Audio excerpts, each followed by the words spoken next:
আলাইকুম। আমি আপনাদের অন্তমণি। অনেকদিন পরে আপনাদের সামনে একটু আসলাম।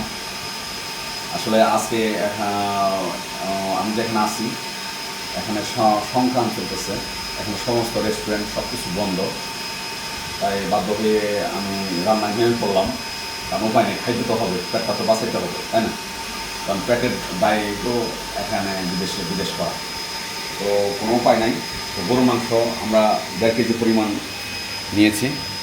তো 1 কেজি পরিমাণ নিয়েছি। এটার মধ্যে আমরা আদা বেটে নিয়েছি, রসুন বেটে নিয়েছি, আর পেঁয়াজ বেটে নিয়েছি, আবার পেঁয়াজ দিয়ে এক্সট্রা দিয়ে দেওয়া হয়েছে। মশলা টশলা সব কিছু দেওয়া হয়েছে। তেল, লবণ, হলুদ, মরিচ একদম দিয়ে কষিয়ে একদম বসিয়ে দিয়েছি। কারণ ব্যাচেলার তো একভাবে রান্না করলে হলো, আর রান্না তো এইভাবেই করে মানুষ। রান্না তো একটা মানে শখের বসেই রান্না করে, ঠিক আছে না? তো দোয়া করবেন আমাদের জন্য। ওকে, আসসালামু আলাইকুম।